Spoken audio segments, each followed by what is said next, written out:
Welcome back to Refreshing Your Marriage. We hope that after last session when we talked about priorities that you and your spouse had some good conversation. This session we're talking about healthy communication.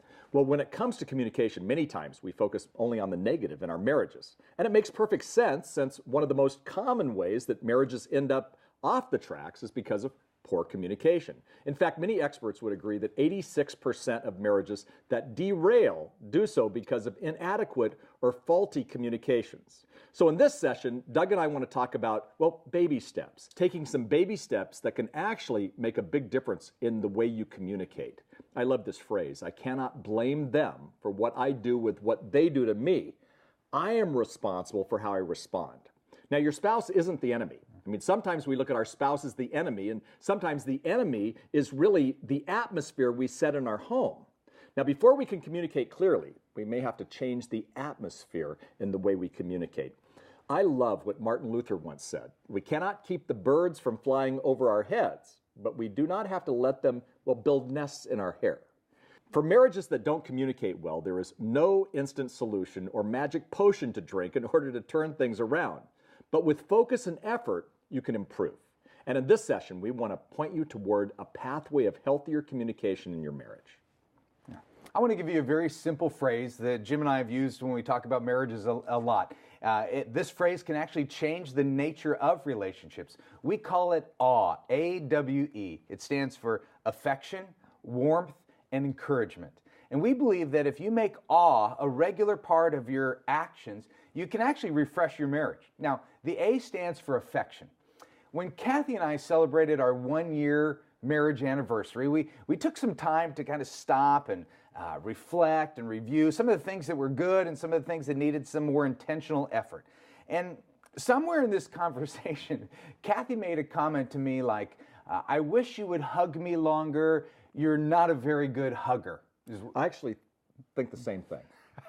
Well, I was stunned by her comment, and she must have seen the look on my face or something like that, a little puzzled. And before I could even say anything, she says, I'm not talking about hugs that you know will lead to something more. You're great at those hugs.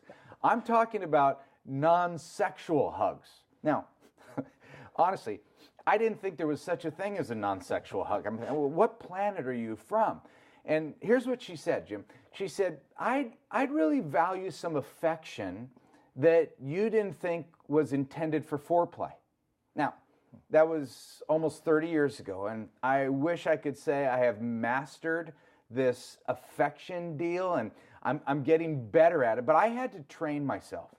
And as odd as this sounds, I remember coming home from work and then making it a goal. I'm going to hug her for 30 seconds. I'm going to hug her for 30 seconds. And then I'd be hugging her.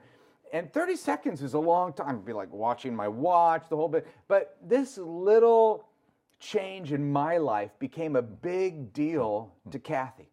See, over the years, I've learned a lot about Kathy, and I've learned a lot about marriage. And I've heard countless couples talk about their marriage that lacks affection. And this is an action within marriage that actually very few people talk about. Now, everyone talks about sex, but very few people talk about affection, or in my wife's words, affection without intention. It should make sense because behavioral scientists, they've coined this phrase, skin hunger. And skin hunger it's a deprivation of touch, where one's skin is actually hungry for affection. Hunger as in starved and famished and having an appetite for, desiring, wanting to be touched. And touch is such an important part of communication. Affection is one of the primary ways that we give and receive love. Touch does the heart good. You see, her body needs it, but so does her heart. Now, same with men.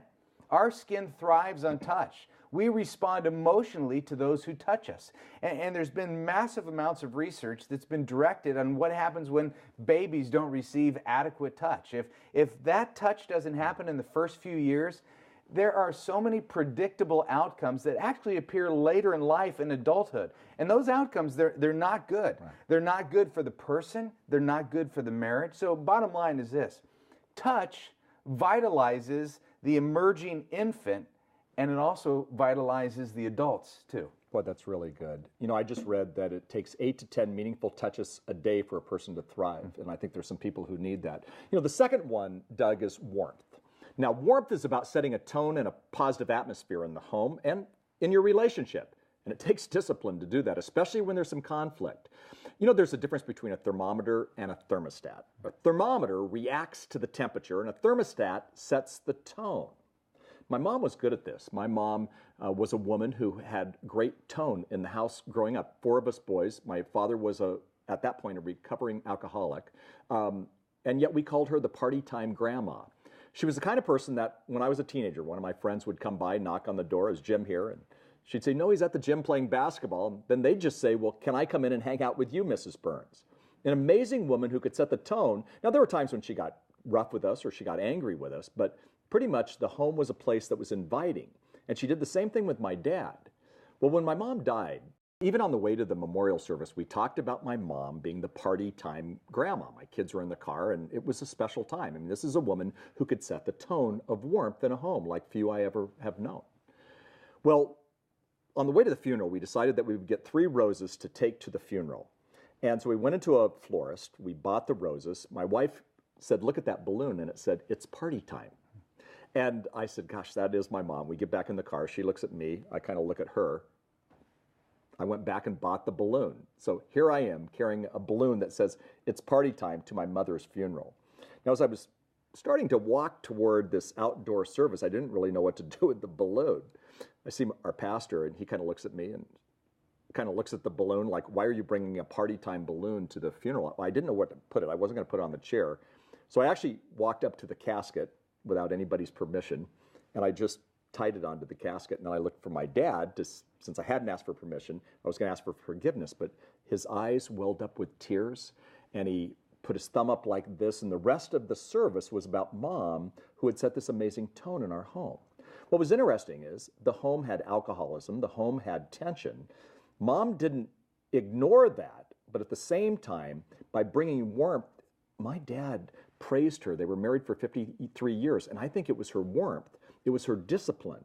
So affection, warmth, and then encouragement. Yeah, the final part of awe is encouragement. And encouragement is one of the key elements to quality communication and really improving your marriage. And I know, Jim, this is going to sound like an oversimplification, but it's my observation that bad marriages have destructive words and good marriages have empowering words. Yeah. One of the great missteps in marriage is oftentimes we say words that we shouldn't say, and then we don't say words that we should. You know, good marriages need good words, right? I mean, they need targeted words. They need effective words. My wife needs words. I can't give her gifts every day, tangible, practical gifts, but I can give her the gift of my words, words that will bless her, words that will encourage her, words that will empower her. It's actually an amazing thing when we can give words that motivate and shape and inspire. I got to imagine that Jesus understood this so well that when he said in Matthew 12:35 that the words that come out of our mouth, they actually originate in our heart. Mm-hmm. So within our very heart, we've got this gift-making factory that is actually shaping and preparing and forming the words that become a gift to our spouse. You know, it was in John 1:42. It's one of the verses I heard you teach when I was a teenager. Jesus gives an example of the power of words when he says to Simon, you know, your name is Simon, but I'm going to call you what? Petros, Peter. Petros, Peter, which means rock. Now, you read the Bible and you look at Peter and you go, really? You're calling him Rock? You're changing his name to Rock? Maybe Sandy or Pebbles. That would be more appropriate. But then what happens in the book of Acts? You see that Peter actually becomes the rock of the Jerusalem church. In other words, Jesus' words actually shaped him. And our words have that type of power. So we want to encourage you to communicate with your spouse and to bless him, to communicate with your wife and to gift her with your words. It was Mark Twain who once said, I can live 2 months on one good compliment. So just imagine how your spouse might respond with a daily dose of encouraging words. It could change everything. Let me rephrase that. It will change everything. You see, Sometimes the most simple of choices, they make a difference. And deciding to live with awe, affection, warmth, and encouragement can change a mediocre relationship into a great one. Now, it will take discipline and focus, and this doesn't necessarily mean that all your problems are going to go away. But when your relationship is focused on awe, it'll make a total difference in the atmosphere of the home. And here's the key. There's one person who can make a difference in your marriage, one person who can get you started down the road toward bringing awe into your marriage, and that one person is you. That is good material. Thank you.